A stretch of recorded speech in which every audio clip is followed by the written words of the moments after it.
अब आते हैं हम लोग विषय में। देखिए विषय में क्या है, इंडियन नेशनल मूवमेंट या ज्योग्राफी जो है,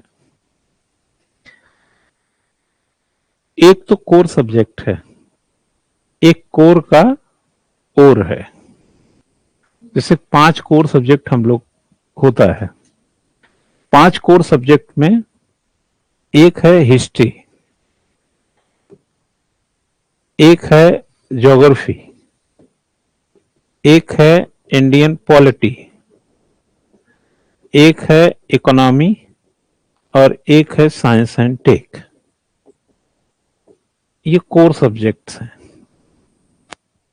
ठीक है ना, जिसका प्रीलिम्स और मेंस में बराबर का महत्व है, ज्यादा ही है। इस कोर का छोर है, जैसे हम जब एंशिएंट की बात करते हैं, मेडुअल की बात करते हैं, फिर हम मॉडर्न की बात करते हैं, तो मॉडर्न में भी 2 सेक्शन की बात करते हैं। 3 हिस्ट्री हो गई, जिसमें एक मॉडर्न जब बात करेंगे तो उसके 2 बात करते हैं मॉडर्न में। एक करते हैं 1707 टू 1857, ठीक, और एक बात करते हैं 1857 टू 1964, नेहरू काल तक।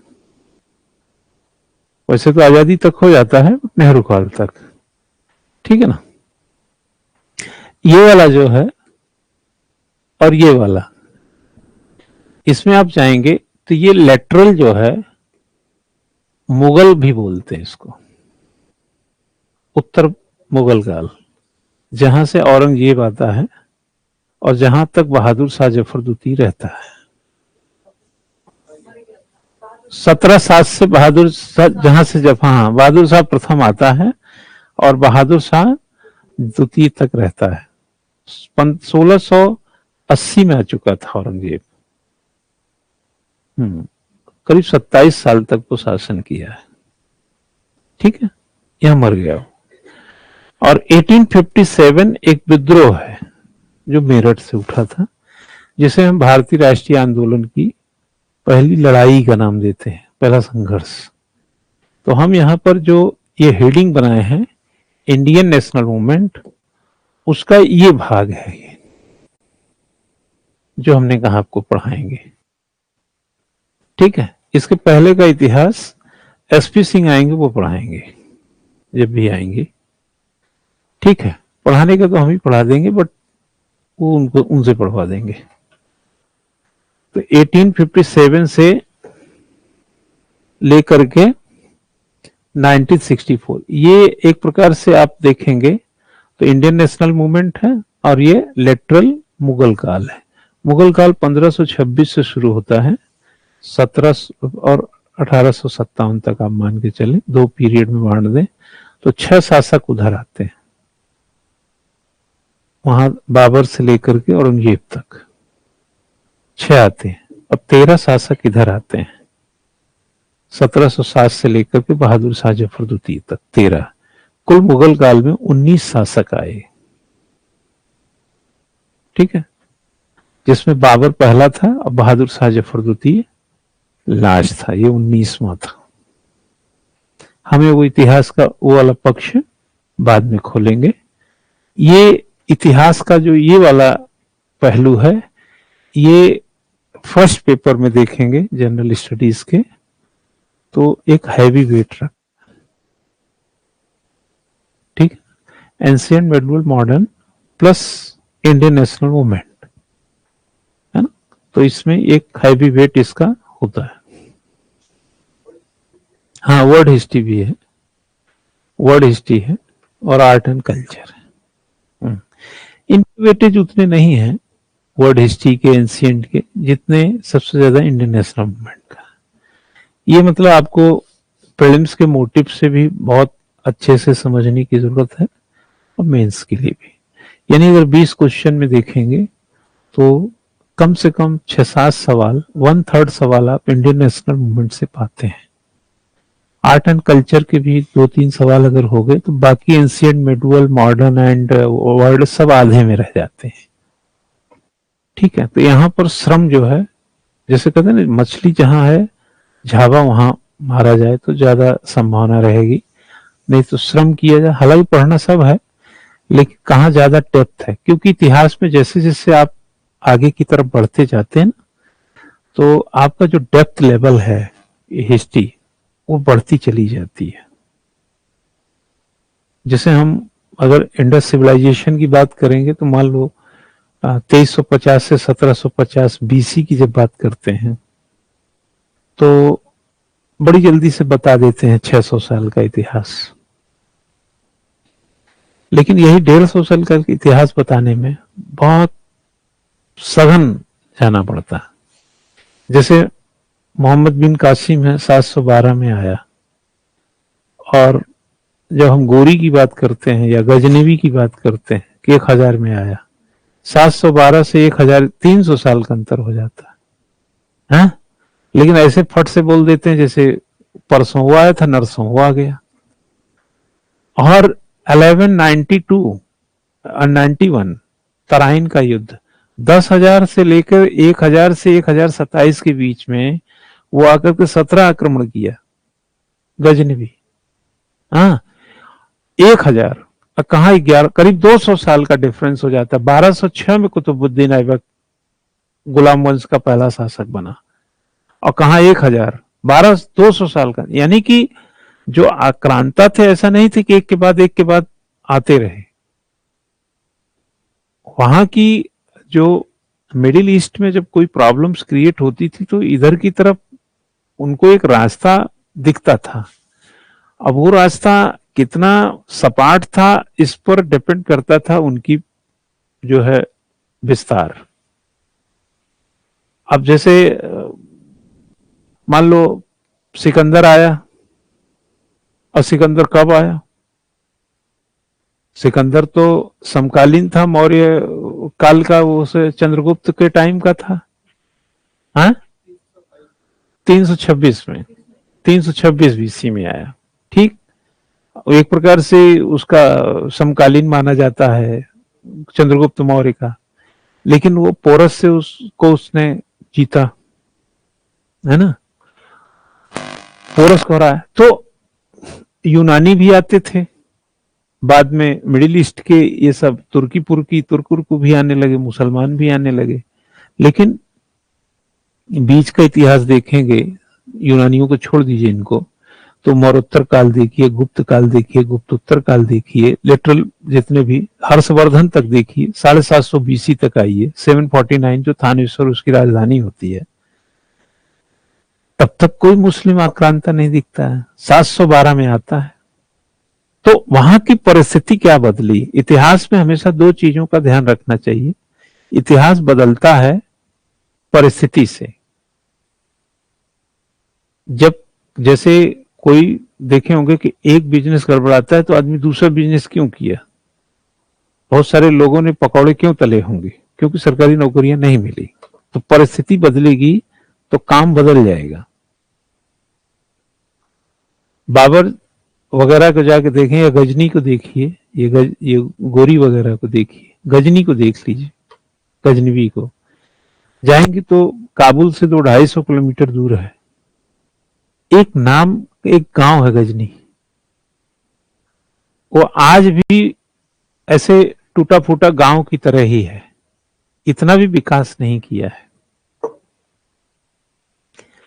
लेकिन वह परिस्थिति ही, भाई बिहार से पलायन इतना क्यों होता है? वहां की परिस्थिति देख लीजिए।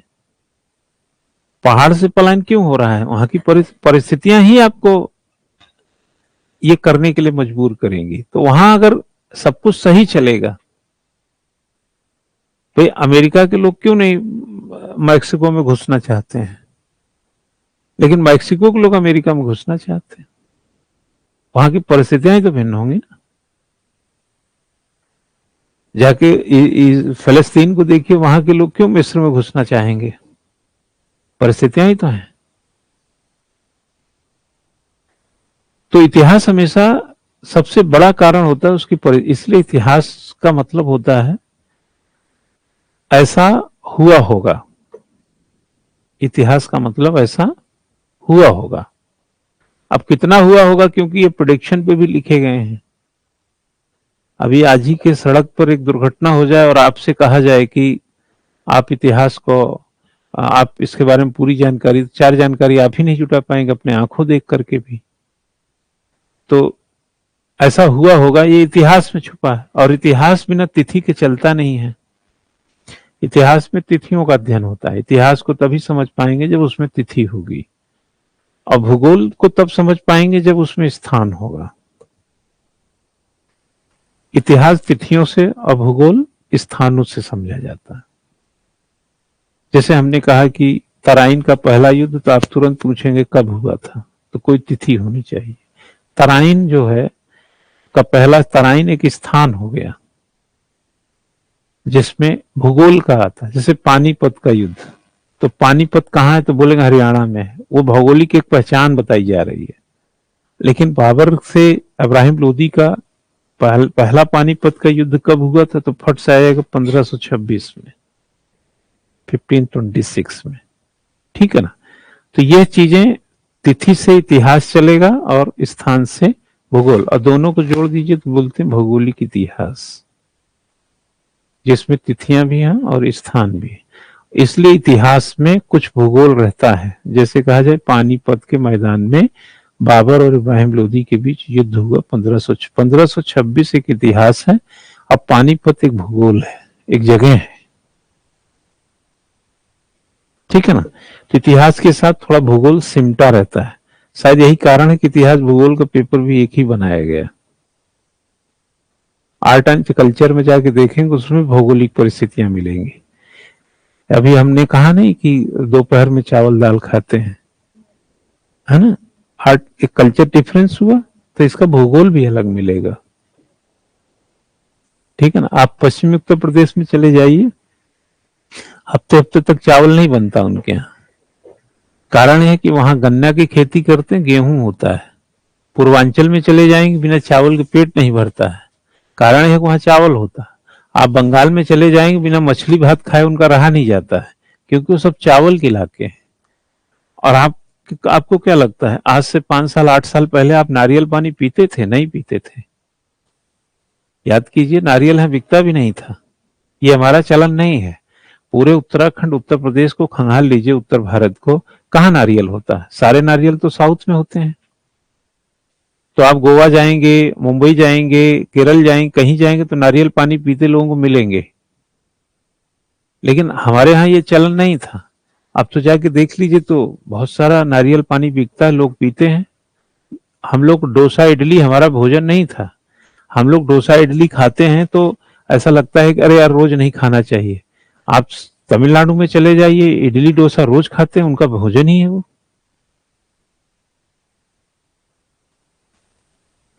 क्यों? हम लोग तो अगर रोज खा लें तो कहेंगे यार ये स्वास्थ्य के लिए ठीक नहीं है। उनका तो इसी पे पूरी जिंदगी टिकी हुई है। वो तो मैंने ट्रेनों में देखा, इडली जो है कपड़े में लपेट के रखे रहते हैं वो ट्रेन में भी इडली ही निकाल के खाते हैं। हाँ हाँ, वही खाते हैं वो। बिना इडली के रह ही नहीं पाएंगे। हाँ, क्या क्या आप देखिए, हम लोग यहाँ पाव रोटी कहते हैं, ये मिला वो मिला, और बना बंबई में चले ये पाव भाजी ही खा रहे हैं। ये उनका नाश्ता है। हम तो जाते हैं किसी कार्यक्रम में कभी, तो वहां ब्रेक व्रेक में पाव भाजी मिल रही है। अब चूंकि हम लोगों के मुंह में वो स्वाद नहीं है, भाजी वही सब्जी रहती है और पाव रोटी रहती, सेकी फेंकी रखी रहती, वही खाते रहो। हाँ, आप थाईलैंड की तरफ चले जाइए, उनके दाल भी मीठे रहते हैं, पता नहीं साले क्या डालते रहते हैं। वहां मतलब हम लोग चटकारेदार खाते हैं, स्पाइसी टाइप का, वो लोग बड़े ऐसे रहेगा। मतलब ये कल्चर वेरिएशन है। अब हम बात साथ साथ जगह भी तो बता रहे हैं ना। जगह बदलेगी तो कल्चर बदलेगा। इसलिए जैसे जब आए हमारे यहाँ मुस्लिम आक्रांता आए, तो हमारी भाषा बदलेंगे, रहन सहन बदलेंगे। कपड़े लत्ते का झंझट क्या है, बुरका उरका और ये सब चीजें कहाँ थी? हमारे देश में थोड़ी थी। हमारे यहाँ घूंघट प्रथा बीच में आया था। आप देखेंगे तो घूंघट प्रथा भी बहुत देर में आया था। तो इतिहास को उठा के देखेंगे तो परिस्थिति जब बदलती है, परिस्थिति कैसे बदली, आप जाके अच्छा एग्जाम्पल ताजा अफगानिस्तान है। जब वहां पे तालिबान फिर से आए तो देखिए वहां की महिलाओं की हालत, परिस्थिति बदली तो वहां का कल्चरल जो एक प्रकार से कहा जाए या अधिरोपण था वो भी बदल दिया गया।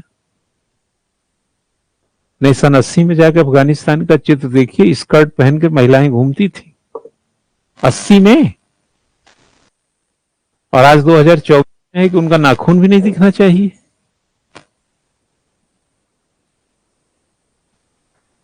सिंधु घाटी सभ्यता में जाएंगे तो मात्र सत्तात्मक व्यवस्था होती थी,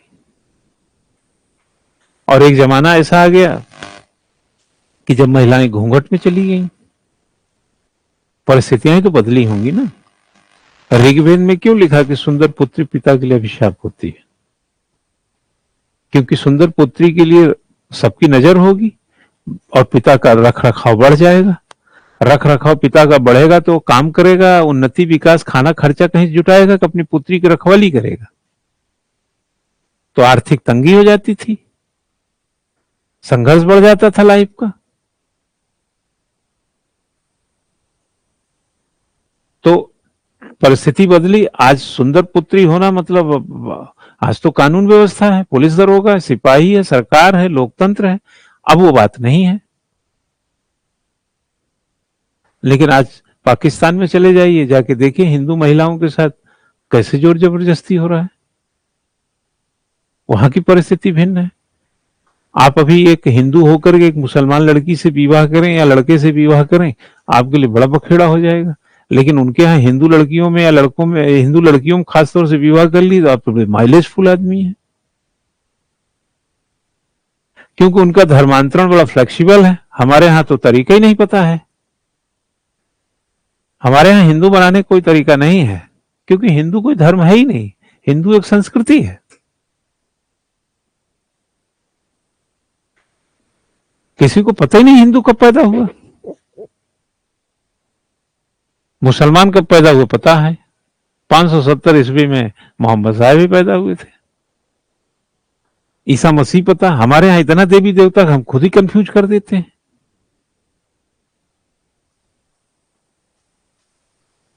तो इतिहास को देखेंगे तो इतिहास टाइम टू टाइम अपना एक परिस्थिति के साथ बदलाव लेता रहा।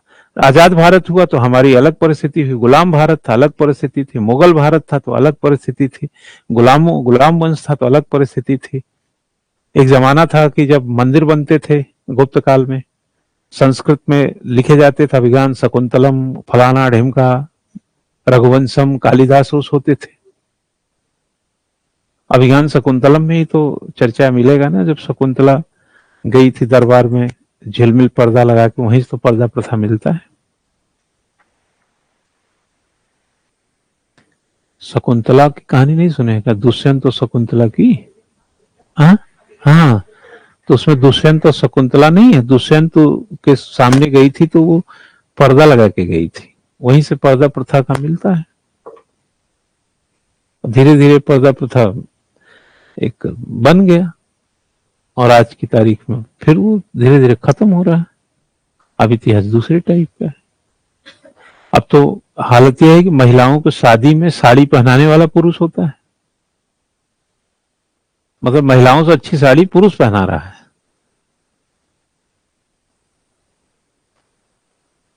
महिलाओं के कपड़े पुरुष सिलता है।